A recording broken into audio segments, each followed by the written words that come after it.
Has the Scarecrow been revealed in the Matt Reeves Batman universe? Speculation has been swirling about some of the possible villains for the Batman Part 2, and that hasn't been made any easier by the fact that Batman has one of the most illustrious rogues galleries in all of comics. Right now, the main frontrunners have been some of the underutilized, such as the incredibly compelling figures in Batman's past like Mr. Freeze or the Court of Owls. Even with more than a dozen live-action movies under his belt, Batman still has a deep well of villains to draw from, and fans have been trying to find as many clues as they can about the villain of Matt Reeves' next entry in the Batman series. The Penguin, however, may have set up the return of a character who wasn't initially on the shortlist of candidates, so let's take a look at the iconic villain who was hinted at in Penguin Episode 4. In Episode 4, we can see that the syringe glove and iconic mask worn by the Scarecrow are visible for just a few short seconds, indicating that Dr. Jonathan Crane may have a role to play in the future or in the past of the Batman. So let's discuss a few different ideas of how he can be included, and what role the Scarecrow has played in this universe. The syringe glove was designed as an easy way to administer Scarecrow's fear toxin in a liquid form, and even though he can use a gas to deliver it, the syringe glove is a much cleaner and more efficient way to go. The glove and the mask, however, can be found in Dr. Julian Rush's office, which leaves us to wonder exactly how and why he got his hands on these items in particular. Option 1 that fans have been tossing around is the idea that Dr. Rush himself may actually be this universe's iteration of the Scarecrow, especially given the prevalent role that the character already played in the Dark Knight trilogy. Batman Begins was broken into not just 3 distinct acts, but 4, with Dr. Crane leading the 3rd chapter of Bruce's growth into Batman. And in Batman Begins, he was one of the first official villains that ended up facing down against the Dark Knight. He played a key role in nearly collapsing Gotham, and had cameo appearances later in the franchise. So it's possible that in order to distance itself from the Dark Knight, the identity of the Scarecrow could fall to Dr. Rush. After all, he is a former Arkham psychiatrist, with many of the same character beats and qualifications that Dr. Crane had. We can see that he has not just taken a keen interest in his patients, but an oddly fixated fascination with them, which could hint at a much darker past if he ever gave in to some of these darker desires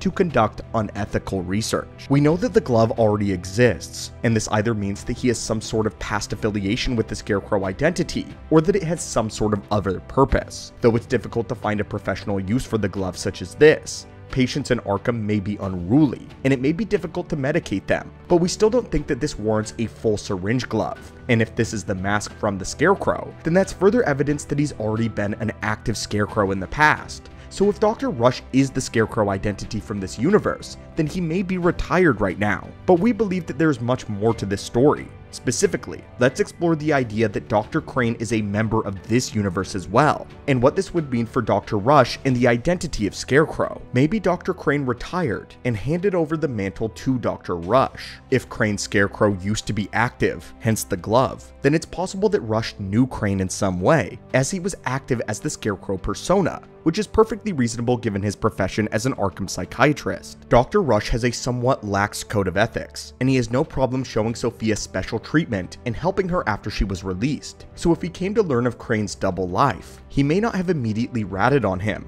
It is therefore possible that he found Dr. Crane's work to be fascinating, or had some sort of other reason to work with Crane during his days as the Scarecrow. Together, they could have developed the fear toxin, studied its effects so that once Dr. Crane retired, Julian got his hands on the mask and the glove. Which then leads us to the next question: what happened to Dr. Crane?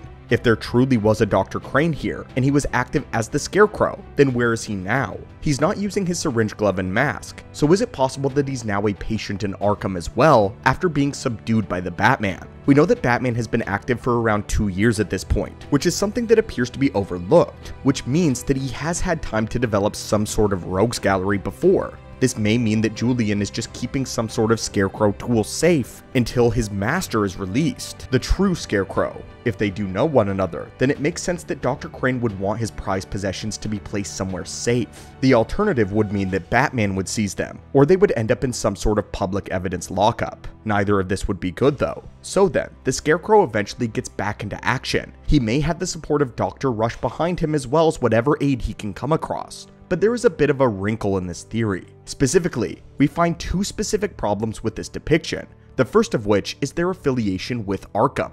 Arkham Asylum is able to hold patients without due process because the director of Arkham has the ability to decide who does and who does not need prolonged monitoring. If the director decides a patient needs more help, they can be kept for longer, which means that if Crane is currently a patient at Arkham and Dr. Rush knows him personally, then he can certainly pull strings and grease some palms to get Scarecrow back in action. Arkham is just as corrupt as any other Gotham institution, and someone like Rush who works on the inside would know exactly who to go through in order to get Crane released. Since he is not active as Scarecrow as far as we can tell, then either he's not in Arkham and could potentially be at Blackgate, or that there is something else going on. Second, we have to address the fact that these items aren't just on a shelf or in a drawer lying around somewhere, which we would expect if he was just keeping them for someone else. The identity of the Scarecrow is particularly sensitive, since he spends a lot of his time conducting unethical experimentation on the populace of Gotham, inciting mass fear. He's not exactly a popular public figure, so showing off a brazen affiliation with a known supervillain would not be a good idea. If Crane was a personal friend or mentor, and he wanted to keep these items safe, then storing them in a closet or a drawer makes more sense. But that's not what we see here.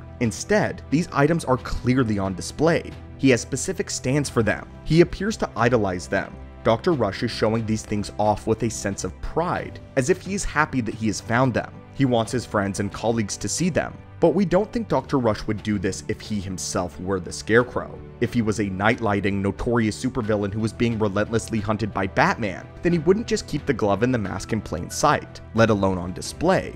So then, what do we believe is happening here? We believe that Dr. Rush is a Scarecrow admirer. This appears to be a situation where he became fascinated with Scarecrow's work, and after Crane was taken down, most likely by Batman, Rush went through the effort of finding the glove and the mask because he was likely a fan. This would help answer both questions, not just explaining the stands, but also why Crane hasn't been released yet if he truly knew all the right buttons to push and how the system worked. Based on what we know of the character being mentally unstable himself, we believe that these are trophies, something of an idol of the original Crane. And we also believe that Crane is still alive and active somewhere out there. Batman does not kill, but that doesn't necessarily mean that Dr. Crane is guaranteed to be alive. Though we believe that he is, and just is currently indisposed, whether he's in Arkham, Blackgate, or somewhere else. But if Rush takes it upon himself to become the next Scarecrow without permission, then he may earn the ire of Crane, which would lead to an interesting storyline where the former Scarecrow and the current Scarecrow face off. Or he could be flattered by the imitation, and if he ever gets free, he could offer his successor a series of tricks. Even if he's theoretically possible that Rush could track him down while he's still incarcerated, he can start coaching him from the sidelines before Crane is ever released. This is all a tactic that could be used to get Crane's case tossed out, since if the Scarecrow is active, then Crane couldn't possibly be the real Scarecrow, and therefore, they have to let him go.